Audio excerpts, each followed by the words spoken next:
we are going to start our big writing focus for this unit. Now, it seems bigger and harder than it really is, but you guys have been doing field journals through this entire unit, right? And in the field journals, did I make you take the question and restate it every single time? No. Yes, every single time. Your job in your field journals was to take your question. Today you read about tree frogs and poison dart frogs. If you were a frog researcher, which would you like to be? Research further. You had to say, if I was a researcher, I would want to research the blank further. And then you had to give reasons every single time, right? Mm-hmm. You're going to be doing the exact same thing with your writing. But you're going to be writing about an animal of your choice. How many of you in your brain right now are like, I know what animal I'm writing about? Is it your favorite animal or is it a new animal? Favorite, new, good. Hands down. If you don't have your animal in your head right now, you need to come back from recess with that animal ready to go. Okay?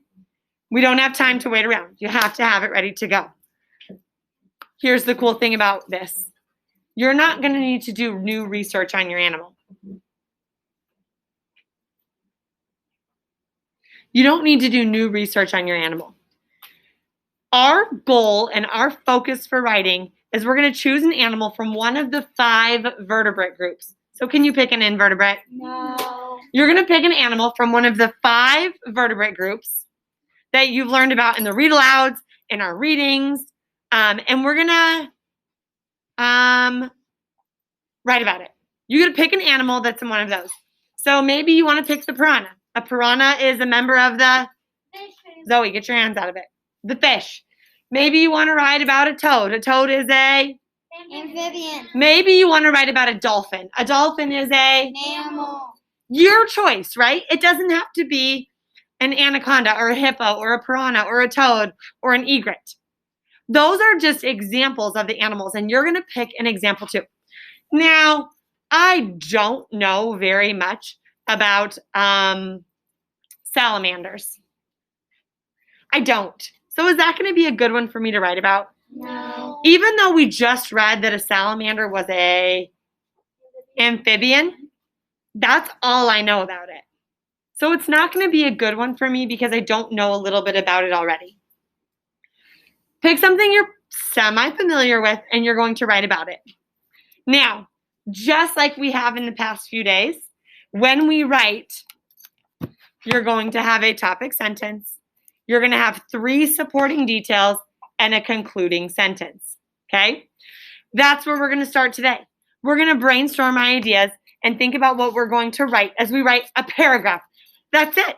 I'm asking you to write a paragraph. Can you handle that? Yeah. You do that daily. Haley's like, yeah, of course I can handle that. You do that all the time. But this time you have to stop and do it fabulously. The next piece of this is really cool, and we'll get to it tomorrow, but we're going to write a topic sentence and supporting details and a concluding sentence. How many of you remember what a topic sentence is from our last writing? Viola, what is a topic sentence? You're letting them know what they're going to, what they're going to read about, what you're writing about. That's what your topic sentence is. So let's say I pick to write about a piranha. I would, in my topic sentence, let my reader know. Today, I would just say something in my topic sentence. A piranha is a member of the fish group. That's a topic sentence, right?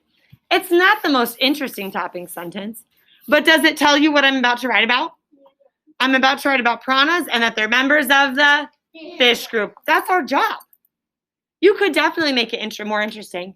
Piranhas are by far the most fascinating fish I have ever learned about. So I'm letting them know it's about a piranha and that they're part of the fish group. Close it up, please. You're going to pick yours. You have to know what group it's a part of, and you're going to get your topic sentence done. And then you're going to give supporting details. Okay, so me thinking about piranhas, I know that a piranha is in a fish group because piranhas' bodies are covered in scales. They also, the first reason I know that a piranha is a fish is because their bodies are covered in scales. and fish are covered in scales. Another reason I know that a piranha belongs to the fish group, see what I'm doing? I'm going through and I'm using my transition words. My first, another reason a piranha belongs to the fish group is because they breathe through gills rather than lungs like mammals do. My final reason I know that a piranha is part of the fish group is because they have fins and a tail and a backbone. Well, I already said gills. That was my second reason. Then I need to do a concluding sentence. All of the reasons I have stated show us that piranhas are part of the fish group. That's all we're doing today. Is that pretty simple? Yes. Today we're planning it. We will probably have some time to actually start writing it as well. But today we plan it. When we get back in from our break, the very first thing wait till we're facing forward, being respectful.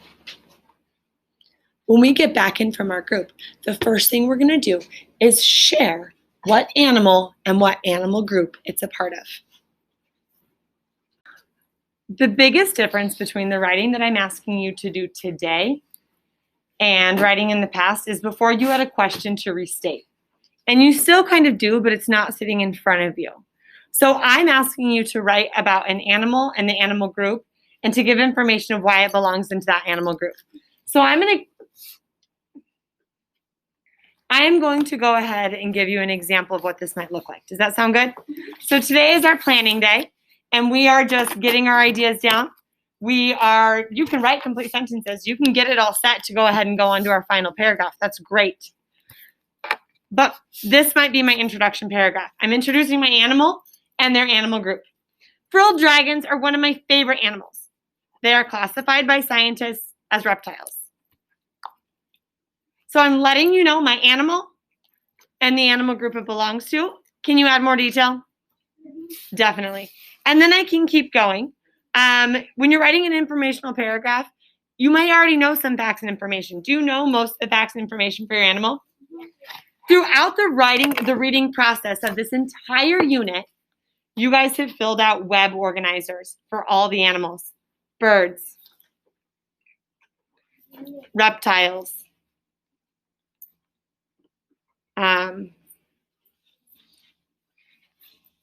amphibians. You guys have filled one out for every single one of them. Today, whatever animal you choose, go and take that out and look and see what makes all of these animals birds. Because those are some of the things you're going to write about, but you're going to connect it back to your animal specifically. Okay? Sound good? So then I'm going to get into my reason sentences, and I might start thinking about what I might do. So I'm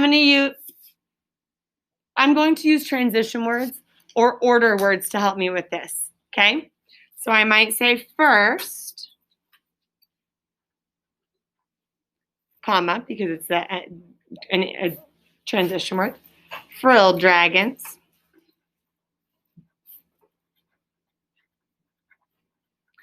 And now I'm going to give you information about it being what? A reptile. Are grouped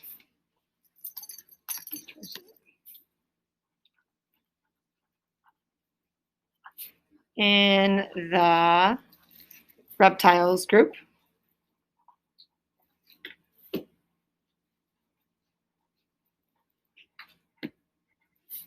Because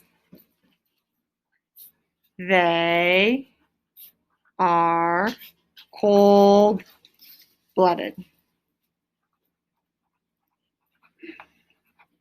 Okay, so this all goes with it. Could I add more about it being cold-blooded? Yeah. So I might describe a little bit about what cold-blooded means. Frilled dragons are grouped in the reptiles group because they are cold-blooded.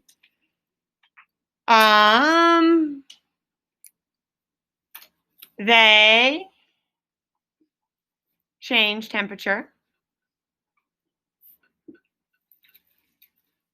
with their surroundings.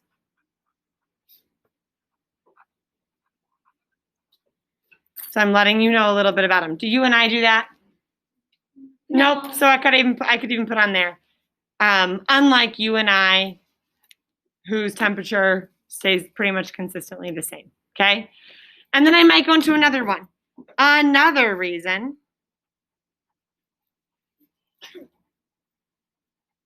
And I might get another reason. Maybe another reason field dragons are reptiles is because they lay eggs instead of giving live birth. So it's got that compare and contrast in there too. So they lay eggs, they don't give live birth. They are cold-blooded. They don't keep an internal temperature like you and I. So you can have some of that compare and contrast in there. Are you guys ready to share a little bit about what you're going to write today? Yes. Or who you're going to write about? Yes. So we're going to do a round robin. We're going to do a quick share of what your animal is and what group it belongs to. Sound good?